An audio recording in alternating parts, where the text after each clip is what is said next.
Salut à tous, on se retrouve pour l'épisode 3152 du Zap Image. On commence aujourd'hui en ce mardi 17 décembre avec des anniversaires. Et il y en a pas mal aujourd'hui. On commence tout d'abord avec le capitaine de Arsenal, Martin Degaard. Donc le joueur norvégien fête aujourd'hui ses 26 ans. Bon anniversaire à lui. Également le défenseur français Castello Luqueba, défenseur du RB Leipzig, il fête aujourd'hui ses 22 ans. Wesley Fofana, défenseur central également français de Chelsea, fête aujourd'hui ses 24 ans. Abdé, l'ailier gauche du Betis, ancien joueur du FC Barcelone, il fête aujourd'hui ses 23 ans. Ou par exemple Yann Sommer, le gardien de but de l'Inter Milan, il fête aujourd'hui ses 36 ans. Bon anniversaire à tous ces joueurs. On continue, on va parler maintenant de ce qui s'est passé hier lundi. Quelques résultats à parler. On commence tout d'abord en Première Ligue, le dernier match de cette journée entre Bournemouth et l'équipe de West Ham.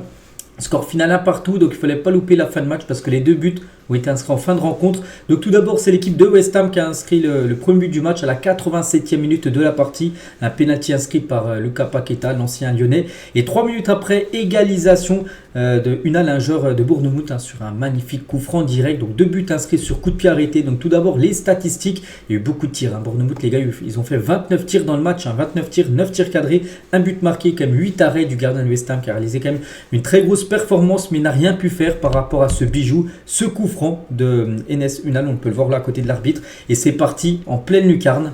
Donc voilà, la 89e, il a égalisé 2 minutes après. Le but de Lucas Paqueta sur penalty. Et du coup, partage des points entre ces deux équipes. Et concernant l'équipe de Bournemouth, voilà, avec ce match nul, ils rentrent dans le top 6 de cette première ligue avec 25 points. Ils ont seulement 2 points de retard sur Manchester City, juste dans le 5e et 27 points. Donc voilà, actuellement, ils réalisent bien sûr un très bon début de saison. Objectif pour eux, bien sûr, c'est pas d'accrocher une place en Ligue des Champions. S'ils peuvent, ce serait magnifique. Mais ce serait bien sûr de se maintenir. Et pour l'instant, c'est bien parti pour cette équipe. Du côté de l'Italie, il y avait également un match hier soir. La Lazio de Rome contre l'Inter Milan. Et l'Inter s'est imposé 6-0 contre la Lazio. À la Lazio. Donc la Lazio, n'oubliez pas les gars, ils ont battu comme Naples la semaine dernière. Voilà, c'est une redoutable équipe la Lazio qui est je crois en première ou deuxième dans le classement de l'Europa League par rapport à la Coupe d'Europe. Et là ils ont pris un 6-0 contre l'Inter qui les a humiliés. Donc Çalhanoğlu buteur, donc Di Marco, Barella, Dumfries, Augusto et Marcus Thuram, 6 buteurs en plus différents lors de cette victoire 6-0. Festival de buts. Donc voilà, il n'y a rien à dire. Donc 12 tirs, 7 tirs cadrés, 6 buts marqués, eu seulement un arrêt du gardien de la Lazio qui a vécu un match catastrophique hier, parce qu'on a seulement un arrêt. Ça a été très compliqué pour lui. Donc voilà, 6-0 les gars, il n'y a pas de logique ou non. Mais voilà, on peut voir quand même que le XG les gars est seulement de 2.13 quand même pour l'équipe de l'Inter. C'est-à-dire qu'ils auraient mérité de mettre 2 buts, ils en ont mis 6. C'est qu'ils ont été ultra efficaces. Cette équipe italienne de l'Inter Milan, donc félicitations à eux, ils ont joué avec leur maillot extérieur de couleur jaune. À noter que le meilleur joueur du match c'est lui, c'est Çalhanoğlu. Donc félicitations à lui, il a été buteur lors de cette rencontre. Et du coup, tous les résultats de cette journée, c'est la 16e journée en Italie. Donc avec le dernier match hier, la victoire 6-0. Et du coup, avec cette victoire, l'Inter remonte à la 3e position, 34 points. Mais l'Inter a noté un match en retard. Ce match qu'ils n'avaient pas joué du coup contre la Fiorentina. Du coup, 34 points, ils peuvent en cas de victoire lors de ce match en retard et revenir sur l'Atalanta qui est première actuellement avec 37 points. On quitte l'Italie, on vient en France. Il y avait un match de Ligue 2 hier entre Dunkerque et le Stade Malherbe de Caen, et c'est Dunkerque qui s'est imposé 3-1 lors de cette rencontre. Donc parfait pour eux, une victoire méritée et logique. 18 tirs, 8 tirs cadrés et 3 buts inscrits pour cette équipe du nord de la France. Et n'oubliez pas que cette équipe, les gars, ils ont terminé 16e la saison dernière. Donc ils étaient à 2 doigts de descendre national. Et là, ils sont dans les premières places. Regardez le classement, ils sont 3e. Voilà, ils sont ex-aequo avec le Paris FC. Et ils ont seulement 2 points de retard sur le FC Lorient, actuellement leader. Donc voilà, ils peuvent aspirer, pourquoi pas. Et essayer de jouer la montée, ce serait bien sûr incroyable pour eux. Je ne sais pas si dans le Restore, on a joué en Ligue 1. Pour l'instant, déjà l'objectif, je pense, c'est le maintien. Et peut-être mieux, bien sûr, si ça continue comme ça pour eux. On quitte la France, direction la Turquie. Il y avait également 2 belles rencontres hier. On commence avec le leader, le Galatasaray, qui joue contre Trabzonspor. Un match spectaculaire, 7 buts dans la rencontre. Et c'est le Galatasaray qui s'est imposé 4-3. Donc Mertens, buteur, et un doublé de Batshuayi en fin de rencontre. Donc félicitations, bien sûr, à cette équipe du Galatasaray avec 22 tirs, 11 tirs cadrés et 4 buts marqués. Donc voilà, côté de Trabzonspor aussi, il y a eu pas mal de buts marqués. Donc voilà, il y a eu beaucoup de spectacles et c'est surtout l'équipe du Galatasaray qui a fait la bonne opération. Et une équipe elle qui n'a pas fait une bonne opération, c'est le Beşiktaş qui s'est incliné 2-1 du côté de Ana Demirspor hier. Donc ça fait pas du tout les affaires bien sûr de cette équipe qui est loin quand même au classement, parce que si on regarde bien sûr ce classement, donc le Beşiktaş 6e, 25 points, et le Galatasaray avec sa victoire 41 points. Il y a déjà 16 points d'écart entre le Galatasaray premier et le Beşiktaş. Donc voilà, concernant ce classement du côté du championnat turc. Du côté du Portugal, il y avait également une belle rencontre hier. Donc le FC Porto jouait contre, c'était Estrela Amadora, donc un match de première division portugaise et victoire 2-0 de l'équipe portugaise. Donc Nico Gonzalez et Gonzalo Borges ont été les deux buteurs côté Porto, et du coup voilà, on peut voir tout d'abord les statistiques, et voilà, du coup ils remontent fort au classement. Les gars, ils reviennent à 2 points tout simplement du Sporting, cette équipe du FC Porto. Voilà ce qu'il va dire sur les rencontres d'hier. Voilà, donc on était lundi avec quelques matchs, toujours les derniers matchs à jouer. Donc aujourd'hui, pas grand chose à dire. Seulement du football féminin, de la Ligue des Champions féminine ce soir, avec par exemple Real Madrid-Chelsea. Bon, les deux équipes sont déjà qualifiées. Il y aura un Twente Celtic, AS Roma, Galatasaray et Lyon-Wolfsburg. Les deux équipes sont également qualifiées. Voilà pour les quarts de finale. Donc voilà le programme de la Ligue des Champions, et il n'y a que ça aujourd'hui. Voilà, par rapport au football, pas de rencontre homme, enfin pas d'équipe connue qui joue ce soir. On bascule maintenant sur la cérémonie du Ballon d'Or africain qui avait lieu. C'était hier soir. On va revenir sur tout ce qu'il y a à dire, et on commence tout d'abord avec le Ballon d'Or, le plus beau trophée bien sûr de la cérémonie. C'est basé sur le Ballon d'Or africain, et c'est officiel, c'est Lookman qui est élu Ballon d'Or africain. Donc voilà, c'est pas une surprise, c'est totalement mérité au vu de ce qu'il a fait sur cette année 2024. Oui, d'autres joueurs auraient pu le remporter, mais voilà, Lookman, les gars, c'est aussi parfait, bien sûr. Il le mérite. Un petit rappel, les gars, de ce qu'a pu faire Lookman sur cette année 2024. Donc, tout d'abord, il a joué 57 matchs. C'est très, très bien. Pratiquement pas de blessure pour lui. 27 buts et 13 passes D. Donc, les stats sont incroyables. Donc, 57 matchs pour 40 fois décisif en termes de buts et passes D cumulés. Donc, vainqueur de l'Europa League où il claque un triplé en finale contre le Bayer Leverkusen. C'était la grosse machine Leverkusen. Il les bat en finale 3, enfin je sais plus, il y a eu 3-0, je crois, il met les 3 buts. Donc 14e au Ballon d'Or. Donc élu dans le 11 de la CAN 2024, finaliste de la CAN 2024. Vous avez perdu contre la Côte d'Ivoire, mais il avait fait une magnifique compétition. Et finaliste également de la Coupe d'Italie.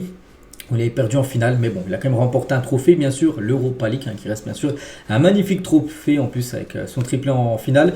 Donc voilà, très beau Ballon d'Or africain. Donc il succède à Victor Osimhen, un autre joueur nigérian qui l'avait remporté en 2023. Donc là, ça coup sur coup, c'est des joueurs du Nigeria en gros qui remportent le Ballon d'Or africain. Donc félicitations bien sûr à Lookman. Donc voilà, rien à dire. Tout le monde le connaît maintenant, ce joueur. C'est plus un crack, c'est un joueur confirmé. Ce joueur, Lookman. Et 2 ans et demi plus tard, parce que regardez, une info qui date du Foot Afrique, les gars, c'était le 10 février 2022. Donc on va dire il y a 2 ans. Donc Lookman a choisi de représenter le Nigeria parce qu'il avait le choix entre le Nigeria et l'équipe anglaise. Il aurait pu jouer avec la sélection anglaise. Et du coup, il a dit tiens, je vais choisir la sélection du Nigeria. C'est certainement un bon choix bien sûr pour lui. Voilà, vu qu'il remporte bien sûr ce prix, peut-être j'en suis sûr, il aurait joué pour la sélection anglaise, j'en suis sûr qu'il aurait été appelé bien sûr en équipe première, tellement qu'il est bon, ce joueur Lookman. Donc félicitations bien sûr à lui. Donc concernant Achraf Hakimi, qui est pourtant il y avait quand même pas mal de rumeurs hier. Voilà, je voyais pas mal de rumeurs sur Twitter, voilà, que Hakimi allait être le grand vainqueur, mais non les gars, c'est pas lui du coup. Malgré son excellente année, Achraf Hakimi n'est pas élu Ballon d'Or africain. Il méritait plus de le soulever selon vous. Bon, il aurait mérité aussi, mais Lookman, les gars, le mérite aussi totalement. Je pense que Lookman mérite plus que Hakimi, parce que maintenant on regarde plus, bien sûr, par rapport aux buts marqués, tout ça, les passes D. Et Lookman, bien sûr, a été plus décisif que Hakimi. Après, il ne joue pas le même poste, donc c'est compliqué, bien sûr, à comparer. Mais c'est vrai que Hakimi, les gars, vu ce qu'il a fait, ça aurait été aussi... mérité pour lui. Donc le latéral marocain a pourtant eu un rôle majeur la saison dernière au sein du PSG. Le crack a joué quand même 40 matchs en 2023-2024 sous les couleurs parisiennes pour un total de 5 buts et 7 passes D. Il a remporté la Ligue 1, la Coupe de France et le Trophée des Champions. Hakimi a également été en feu sous les couleurs marocaines, notamment durant les Jeux Olympiques. Il a aidé son pays à finir à la 3e place en inscrivant 2 buts et délivrant une passe D durant la compétition. Mais voilà, ça n'a pas suffi pour remporter ce Ballon d'Or. Je crois qu'il a fini même 2e. C'était lui le 2e, et le 3e, ça a été Guirassy. Dans le classement, le top 5 sur les 5 finalistes. Et Hakimi était bien présent, c'est-à-dire c'était à Marrakech, c'était à 19h le début de la cérémonie, il était bien présent. Achraf Hakimi, voilà pour cette cérémonie. Et du coup pas de Ballon d'Or aussi pour Guirassy, qui aurait aussi lui mérité au terme de buts qu'il a inscrit énormément. Donc l'attaquant nigérien, guinéen désolé, a été une véritable machine à but la saison dernière. Donc en 30 matchs au service de Stuttgart, il a inscrit quand même 30 buts et délivré 3 passes D. Les stats là sont déjà monstrueuses. Il a été élu deuxième meilleur buteur de la Bundesliga avec 26 buts derrière Harry Kane. Ses performances ont permis à Stuttgart de se qualifier en Ligue des Champions, une première depuis 2009. Mais tout ça, ça n'a pas suffi, on veut dire, pour remporter le Ballon d'Or africain, parce qu'un joueur qui est encore plus performant, c'est Lookman, les gars, qui a été exceptionnel. Et tiens, sur Instant Foot, en gros, ils ont posé un petit sondage. Pour vous, qui aurait mérité de gagner ce Ballon d'Or entre Hakimi, Guirassy, Lookman? Après, n'oubliez pas qu'il y avait aussi deux autres finalistes. Il y avait Adingra et Williams, le gardien. Bon, les meilleures courses. Entre ces trois-là, c'était les trois favoris, il y a quand même quasiment 10 000 votes. Et la plupart ont mis Lookman, c'est ce que j'ai mis. Moi, je trouve que Lookman est un très beau Ballon d'Or africain. Après, même les deux autres, ils auraient gagné, ça n'aurait pas été non plus un scandale. Mais Lookman, je trouve qu'il le mérite, bien sûr, ce trophée. On continue avec les autres distinctions concernant le meilleur jeune joueur africain de l'année. Et il s'agit du Sénégalais Lamine Camara qui remporte ce prix. Félicitations à lui. Donc, n'oubliez pas que ce joueur joue du côté de l'AS Monaco. On peut le voir tous les week-ends en Ligue 1. Et bien sûr, on peut profiter de son talent. Et ça qui succède à lui-même. Il avait remporté en 2023 ce Ballon d'Or junior africain. En 2023, il n'y avait pas que Matar Sarr qui l'avait remporté en 2022. Donc voilà, coup sur coup, c'est lui qui remporte ce prix. A noter que Pape Matar Sarr était également un joueur sénégalais. Donc voilà, les meilleurs jeunes joueurs du continent africain sont souvent sénégalais. Et Lamine Camara égale Achraf Hakimi en remportant lui aussi 2 fois le prix du jeune joueur africain de l'année. Hakimi l'a remporté en 2018-2019, ce Ballon d'Or de jeune joueur. Et Lamine Camara fait la même chose en 2023 et 2024. Et Sadio Mané, fier pour Lamine Camara. Il a mis un petit message à Sadio Mané en republiant bien sûr une photo de Lamine Camara avec son Ballon d'Or junior. Donc voilà, un beau message de Mané. Et concernant un joueur qui était dans les finalistes, donc lui ne l'a pas remporté, c'est Karim Konaté. Lui, ça passe pas. La dernière story de Karim Konaté, très certainement à propos du titre de meilleur joueur africain de l'année. Donc regardez, c'est sur sa story Instagram, ce joueur de la Côte d'Ivoire qui a quand même remporté, n'oubliez pas la Coupe d'Afrique des Nations, donc il était parmi les trois. Il y avait un autre joueur, je me souviens plus c'était qui, et voilà, il a mis ce message là, je ne vais pas vous dire ce que ça veut dire, mais voilà, en gros il est très déçu bien sûr, parce que lui aurait pensé remporter ce prix, mais voilà, c'est plutôt Lamine Camara qui remporte ce prix. On continue avec le meilleur gardien, donc là il n'y avait aucun suspense, on savait tous que c'était lui, et voilà, officiel, Ronwen Williams est élu gardien africain de l'année, donc c'est le gardien sud-africain, de l'Afrique du Sud, et c'est amplement mérité, parce qu'il était exceptionnel, il était même parmi les 5 finalistes au Ballon d'Or africain, donc voilà, par rapport au meilleur gardien, dans sa spécialité de gardien de but, c'est bien sûr lui, le meilleur, et c'est mérité, là il n'y a pas de débat. Concernant le meilleur entraîneur, c'était aussi celui qu'on s'attendait, c'est Emers Faé, donc le sélectionneur de la Côte d'Ivoire, on se souvient, n'oubliez pas qu'il n'avait pas commencé, c'était pas lui le sélectionneur au début de la CAN, qui s'est joué en 2024, il avait remplacé l'ancien sélectionneur que j'ai plus son nom en tête, et Gasset je crois, et du coup il a 2 doigts de se faire éliminer, il a pris l'équipe, ils ont gagné la CAN. Alors la CAN bien sûr joue énormément dans une année voilà, par rapport au meilleur entraîneur, et c'est lui logiquement qui remporte ce prix, félicitations à lui. Et tiens, Emers Faé les gars, sur le Ballon d'Or africain, avant que ça soit officiel concernant Lookman, il a dit j'aurais aimé que ce soit Simon Adingra parce que c'est mon joueur, mais honnêtement Lookman le mérite amplement. Voilà, donc il a dit que lui il aimerait bien sûr que ça soit un joueur de la Côte d'Ivoire, mais il a dit que si c'est Lookman, il le mérite totalement, et ça a été bien sûr Lookman. Concernant la meilleure sélection africaine de l'année, il s'agit de la Côte d'Ivoire, là aussi, on s'en doutait que ça allait être eux, vu qu'ils ont gagné bien sûr la Coupe d'Afrique des Nations, j'ai dit ça joue énormément, donc voilà, félicitations bien sûr à la sélection ivoirienne, le meilleur club, c'est souvent eux, c'est l'équipe de Al Ahly. Une équipe égyptienne, l'équipe qui a gagné la dernière Ligue des Champions africaine. Ils ont perdu en demi-finale de la Coupe intercontinentale contre Pachuca. Sinon, ils auraient affronté le Real Madrid demain. Du coup, ce sera Pachuca. Donc voilà, cette équipe est élue meilleur club africain de l'année. Et concernant le meilleur 11 des meilleurs joueurs, en gros, le 11 type, donc là vraiment une très belle équipe, donc avec André Onana, c'est vrai qu'on aurait pu penser à Williams, là aussi on se demande des fois comment sont faits les votes, parce que Williams, les gars, il remporte le prix du meilleur gardien, et c'est André Onana. Bon, c'est un peu comme avec le Ballon d'Or aussi, où je sais plus c'était qui, puis le joueur, Martinez avait remporté le trophée Yashin, on va chercher le nom, et il était même pas dans l'équipe type. Voilà, donc là c'est à peu près pareil. Donc Chancel Mbamba, il y a le défenseur de l'homme et dedans, Kalidou Koulibaly, Hakimi bien sûr présent dedans, il y a Amrabat, il y a Kessié, il y a Bissouma, il y a Lookman, il y a Victor Osimhen en attaque, il y a Mohamed Salah et Mohamed Kudus. Voilà, donc c'est il n'y a pas non plus de Guirassy dedans, il aurait aussi mérité bien sûr d'être dedans. Enfin, dans ce 11, bon, il faut faire des choix, tu peux mettre que 11 joueurs donc, ainsi, concernant cette équipe. Et concernant le football féminin, très rapidement, donc tout d'abord la meilleure joueuse, celle qui a remporté le Ballon d'Or africain féminin, il s'agit de Barbara Banda, voilà, qui remporte ce prix, félicitations à elle. Concernant la meilleure gardienne africaine de l'année, il s'agit de la gardienne du Paris FC. Donc Chamaka Nandozzi, voilà, qui remporte ce prix. Félicitations à elle. Concernant la meilleure coach africaine de l'année, il s'agit de Lamia Boumedi, donc la sélectionneuse marocaine du football féminin. Et concernant la meilleure équipe féminine de l'année, il s'agit du TP Mazembe. Voilà, donc félicitations bien sûr à tous ces distinctions, cette très belle cérémonie qui a eu lieu hier. Et toujours tiens, avec le foot africain, on va parler aussi de la future Coupe d'Afrique des Nations qui va se jouer l'année prochaine en 2025.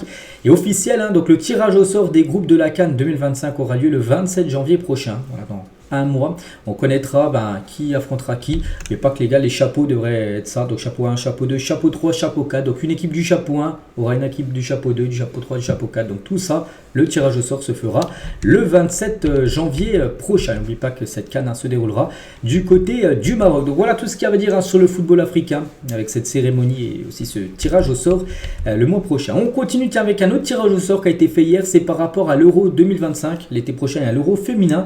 Et la France, les gars, hérite quand même d'un gros groupe. Donc il y aura l'équipe de France avec la sélection anglaise, les Pays-Bas et le Pays de Galles. Les gars, l'Angleterre et les Pays-Bas, c'est des gros morceaux. Bon, Pays de Galles peut-être un peu moins. Mais voilà, c'est un très très gros groupe pour les Françaises. Bonne chance à elles. Et voici les trois autres groupes. Donc la France est dans le groupe D. Donc un gros groupe aussi, le groupe B, avec l'Espagne, le Portugal, la Belgique et l'Italie. Bon, je sais pas ce que ça vaut en football féminin, mais en football masculin, c'est quand même des grosses équipes. Donc voilà, concernant cette compétition, donc c'est simple, les deux premiers de chaque équipe, de chaque poule seront qualifiés pour les quarts de finale. Et concernant cette compétition, l'Euro 2025 qui se déroulera en Suisse l'été prochain, Adidas dévoile le ballon qui sera utilisé pendant cette compétition. On continue, on va parler cette fois-ci de Kylian Mbappé qui est de retour à l'entraînement sur le terrain, et ça c'est plutôt même une très bonne nouvelle. Il s'envolera à Doha donc cette semaine pour la finale de la Coupe intercontinentale face à Pachuca. Donc voilà, il a bien participé à l'entraînement, donc c'était hier. Et hier les gars, après son entraînement, lui et tous ses copains du Real Madrid sont partis bien sûr du côté du Qatar pour aller disputer demain 18h la finale de la Coupe intercontinentale contre le club mexicain de Pachuca. Et voici tout le groupe convoqué, les joueurs convoqués. Donc Mbappé est bien sûr appelé. Donc il y a Ceballos, il y a Arda Güler, il y a Modric, il y a Valverde, il y a Bellingham, il y a Rudiger. Ouais, il a appelé un gros groupe bien sûr pour cette rencontre. Ce sera peut-être le deuxième trophée du Real Madrid sur cette année. Sur cette année.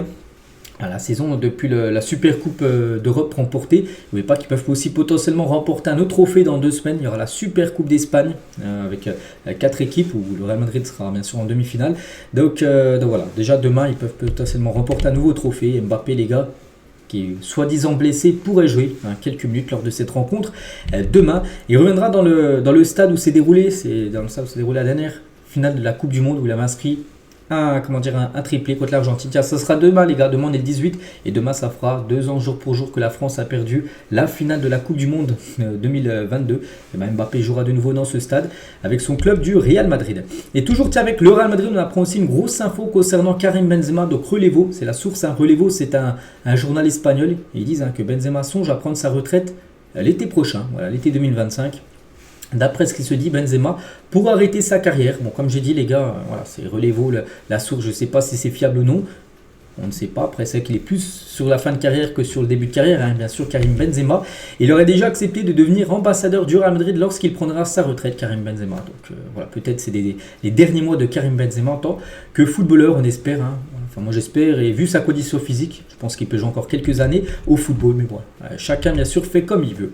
On va parler cette fois-ci de Lamine Yamal, et ça c'est un très gros coup dur pour le FC Barcelone, et officiel 3-4 semaines d'absence pour Lamine Yamal. L'Espagnol souffre d'un traumatisme à la cheville droite après son match face à Leganés, donc il est sorti du match, donc déjà le match perdu avant-hier 1-0 contre Leganés, il est sorti en boitant, et du coup hier lundi après-midi il a passé des tests, et du coup voilà, gros traumatisme en torse, et du coup blessé 3-4 semaines, il ne jouera plus sur cette année 2024, il devrait revenir quasiment mi-janvier, peut-être qu'il jouera la Super Coupe la Super Coupe d'Espagne. Voilà, c'est l'objectif bien sûr. Il est accusé d'être à l'origine de la blessure de Lamine Yamal. Donc avant-hier, donc Ivan Neyou, donc un joueur camerounais, a reçu de nombreux commentaires racistes sur son compte Instagram. Ça c'est fou les gars. Voilà, il y en a qui sont déchaînés sur ce joueur les gars qui a blessé Lamine Yamal. Et il y en a qui sont partis lui mettre des propos injurieux racistes. Voilà, parce qu'il a blessé Lamine Yamal.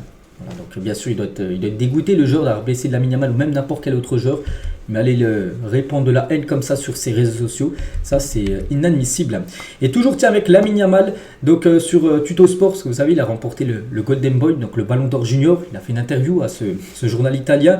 Il a dit avant mes 21 ans, mon objectif est de gagner déjà la Coupe du Monde avec l'Espagne. Quand même un très gros trophée, hein. Donc la Ligue des Champions et 2 autres Ligas avec le Barça. Si je gagne la Ligue des Champions, j'aurai aussi plus de chances de gagner le Ballon d'Or. Donc déjà voilà ses objectifs. Il a 17 ans, c'est-à-dire dans les 4 prochaines années, voilà ce qu'il vise. Donc déjà la prochaine Coupe du Monde dans 2 ans, il vise le titre, hein, gagner ce mondial. Voilà, il vise une Ligue des Champions et 2 autres Ligas. Voilà, c'est vrai que s'il remporte tout ça, oui, il y a des chances qu'il remporte bien sûr un voire plusieurs ballons d'or. Toujours avec Lamine, assure que Pau Cubarsí remportera le Golden Boy 2025, parce que le Golden Boy en gros tu peux le remporter qu'une fois. Là, tu l'as remporté, même s'il est éligible, hein, Lamine Yamal, parce qu'il est encore très jeune, l'année prochaine, il aura seulement 18 ans. Il ne pourra pas le remporter en 2025. Il aimerait en gros que ça soit son ami Pau Cubarsí. Je suis convaincu que Pau Cubarsí va remporter ce trophée en 2025, même en étant défenseur. Je travaille avec lui tous les jours et il est toujours à un niveau incroyable, hein. Il fait déjà partie du top 5 des meilleurs défenseurs au monde. Enfin, c'est ce qu'il dit. Bon, je ne sais pas s'il est dans le top 5 des meilleurs défenseurs au monde actuellement, Pau Cubarsí, mais c'est un joueur bien sûr qui aura certainement un très bel avenir en tant que défenseur, hein. Et toujours avec Lamine, hein, il dévoile l'adversaire le plus compliqué qu'il ait affronté jusqu'à présent. Il a dit c'est David Romain, l'arrière gauche de l'Allemagne et du RB Leipzig. Je l'ai affronté en quart de finale du dernier Euro et c'était très dur. C'était vraiment un défenseur coriace, ça a été un rival difficile à vaincre, hein. Donc donc avait éliminé l'Allemagne en prolongation 2-1 et Lamine Yamal avait été décisif en délivrant une passe D lors de ce match-là. Mais vraiment, il avait galéré à jouer, hein, contre ce défenseur allemand. Pour lui, c'est le joueur qui il a le plus galéré, on peut dire, lors d'une rencontre, hein. Et Jorge Mendes, l'agent de Lamine Yamal, sur le futur du crack du FC Barcelone. Donc Lamine, c'est le Barça, il va renouveler son contrat avec le club dès qu'il aura 18 ans, donc en 2025. On continue avec d'autres infos, on va parler de Dele Alli, donc le joueur anglais va s'entraîner avec le club de Como, ce club entraîné par Fabregas, hein. Donc le club italien espère que l'anglais pourra retrouver sa forme physique et rejoindre l'équipe à 28 ans. Voilà, concernant Dele Alli, donc là il va s'entraîner un petit peu du côté de Como et s'il est bon, s'il fait le taf, et ben, il signera certainement un contrat du côté de cette équipe de Como. On va parler cette fois-ci de Amad Diallo, hein, qui a fait mal à Manchester City, hein, c'était avant-hier, donc après sa masterclass, hein, ce week-end, il a dit je suis juste un mec chill. Vous savez que il y en a beaucoup qui disent ça ou qui font les célébrations du mec chill, donc lui il a juste dit ça à la fin de la rencontre, hein, c'est vrai qu'il a fait beaucoup de mal et il y a quelqu'un qui a vraiment apprécié le match de Amad Diallo, c'est David Beckham, hein, légende bien sûr du côté de Manchester United. Il a dit grande victoire d'équipe avec des joueurs qui veulent porter ce maillot, donc Beckham adore regarder Amad briller pour Manchester United, parce que David Beckham sur son compte Instagram, il a republié une photo de Amad Diallo, hein, par rapport à son énorme match bien sûr contre l'équipe de City. Et lors de ce match, les gars, on a appris que Manchester City annonce la mort d'un de ses supporters pendant le derby contre Manchester United. Voilà, on voit un supporter qui a fait une crise cardiaque. Voilà, donc, pendant cette rencontre, hein, il est malheureusement décédé, hein, donc voilà ce qui s'est passé également lors de ce match. Et toujours tiens, avec cette rencontre, mais plus personnellement avec Marcus Rashford et Ruben Amorim, hein, veut que Rashford quitte Manchester United en janvier. C'est ça qu'on en parle depuis quelques jours, qu'il serait mis sur la liste des joueurs qui devraient partir. Et oui, hein, c'est bien confirmé les gars, que Rashford devrait partir dès janvier dans une autre équipe. Parce que Ruben Amorim ne compte pas du tout sur les services de l'attaquant anglais. Regardez, il n'était même pas dans le groupe lors du dernier match contre Manchester City. Officiel Stadio Fruili, donc le stade de l'Udinese, a été désigné afin d'accueillir la Super Coupe d'Europe 2025 entre le vainqueur de la Ligue des Champions cette saison et le vainqueur de l'Europa League cette saison. Donc il y aura ce match-là qui se déroulera dans le stade d'Udinese. Ça sera normalement en août 2025. Le Paris Saint-Germain pourrait recevoir une amende suite au chant insultant face à l'Olympique Lyonnais lors du match avant-hier, hein. Donc aucun huis clos ne sera prononcé, mais le PSG pourrait prendre une grosse amende par rapport à ces chants. On va parler d'Antoine Comboiré, donc le coach du FC Nantes. Et lui, hein, on peut voir, hein, ça sent la fin avec la défaite 4-1 dimanche contre Brest.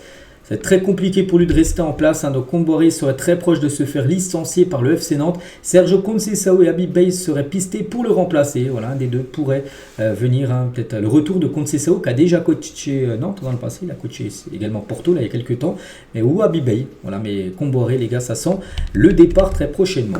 Officiel, Willy de la Jode va porter plainte suite aux menaces reçues en marge d'OM LOSC. J'ai dit qu'hier, peut-être il allait porter plainte, oui. Un communiqué officiel de la Fédération française de football qui disent en gros que l'arbitre du match entre Marseille et Lille porte plainte en gros par rapport à des insultes et des menaces, hein, qu'il a reçu sur ses réseaux sociaux après le match qu'il a pu arbitrer entre Marseille et Lille samedi. Et la direction technique de l'arbitrage estime qu'aucune erreur manifeste n'a été réalisée durant ce OM Lille. Pourtant, 2 a dit vraiment que l'arbitre avait fait n'importe quoi, mais ceux qui gèrent l'arbitrage, ils ont regardé bien sûr toutes les situations qui font polémique. Ils ont dit en gros qu'il a à chaque fois pris la bonne décision. Par exemple, l'action litigieuse concernant Hochberg en fin de match, il a dit le joueur marseillais a d'abord clairement l'opportunité de jouer le ballon de la tête et c'est dans un second temps que le contact avec le joueur lillois intervient en conservant sa course de déplacement. Le défenseur tente naturellement de se positionner dans la trajectoire du ballon. L'intervention du joueur lillois peut ainsi être considérée comme ne relevant pas d'une faute au sens des lois du jeu. Voilà, déjà sur cette situation-là, voilà ce que peut dire la direction de l'arbitrage en gros. Qu'il a pris la bonne décision, l'arbitre du match. Et aussi sur l'action litigieuse sur Alisson en première mi-temps. Donc les images montrent clairement que le joueur marseillais joue le ballon et touche clairement celui en premier avec un geste maîtrisé en direction unique du ballon. C'est ensuite que le joueur lillois touche le ballon et vient heurter la jambe de son adversaire. Il n'y a donc aucune infraction. Voilà ce qu'a pu répondre en gros la direction de l'arbitrage par rapport à ces actions qui ont fait énormément polémique.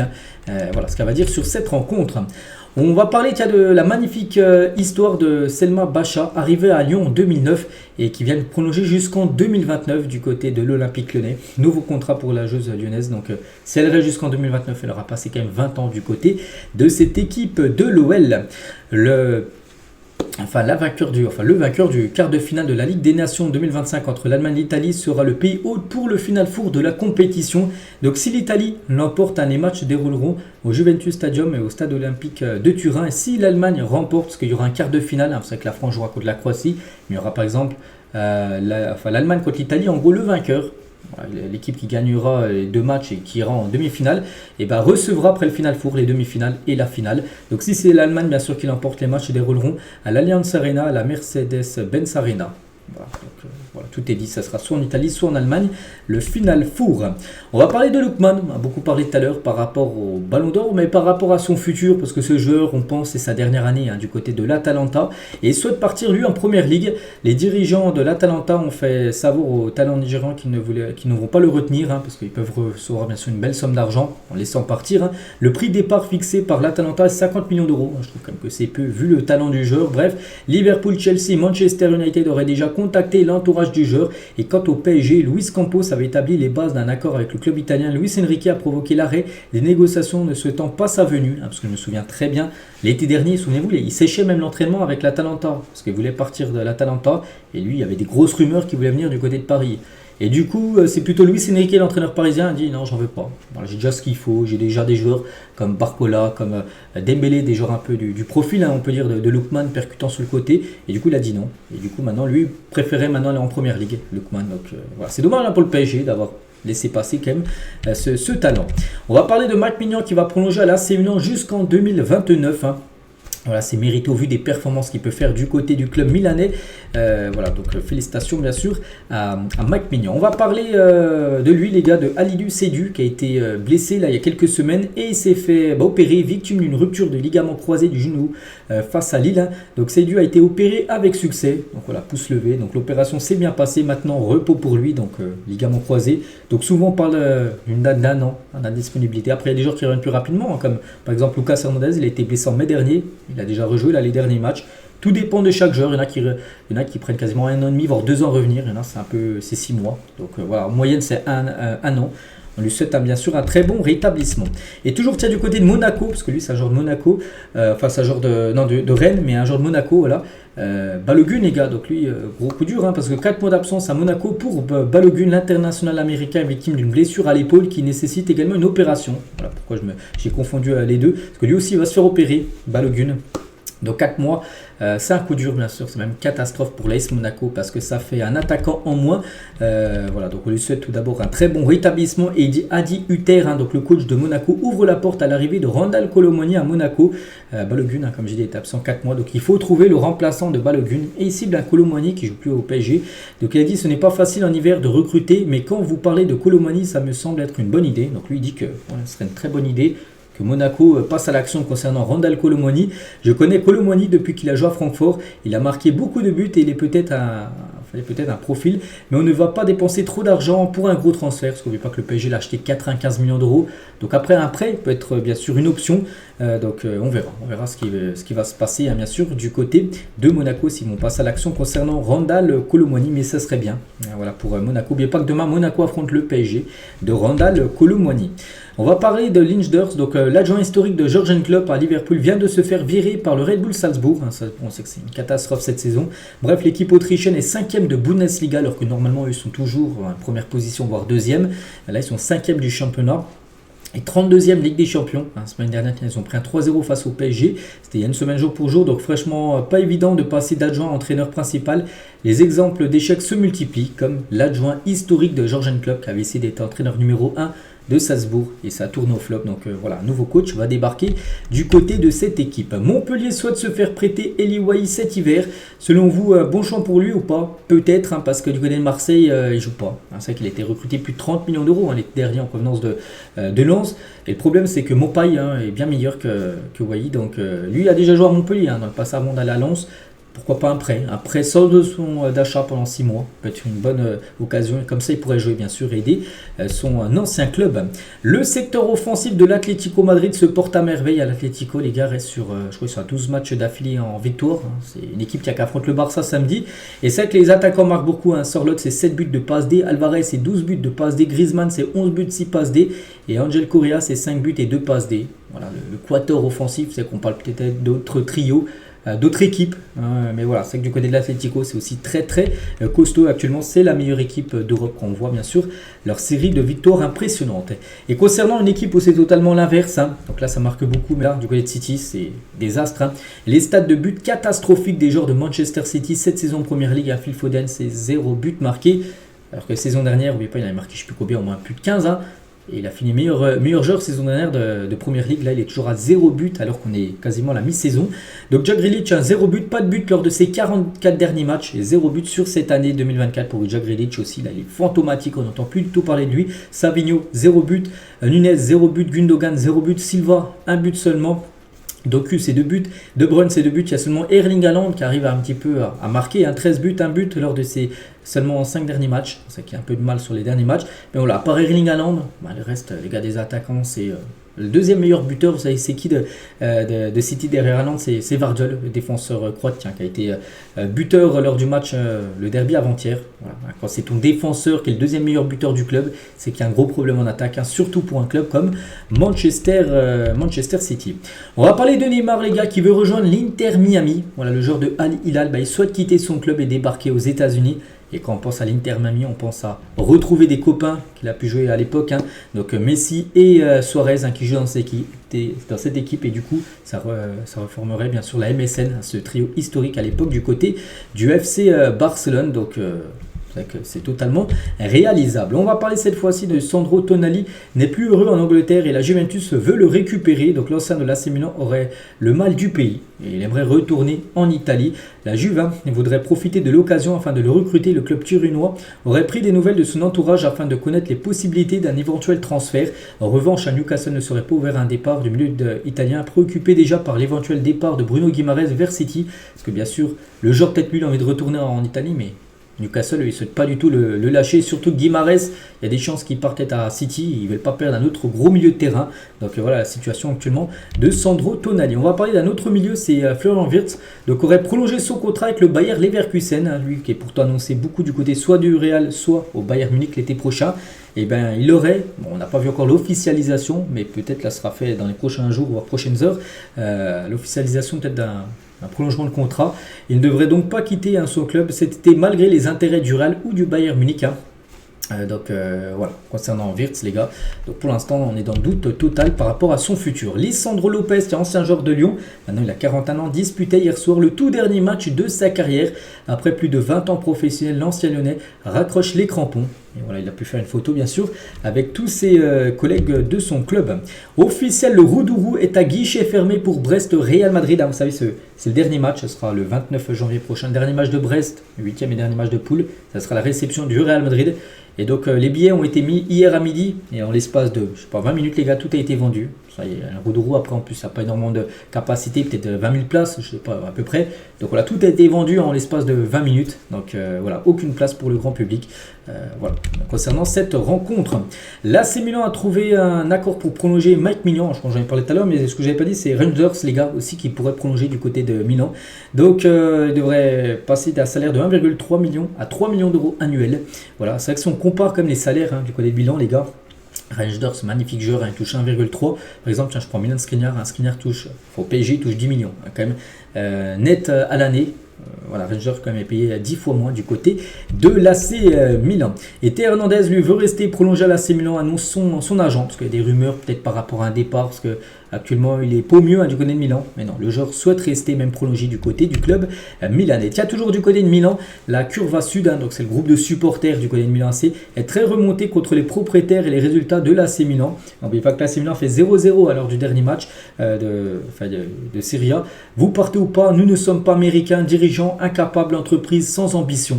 Voilà, par rapport aux derniers résultats, parce que Milan est quand même très loin au classement cette saison de Serie A.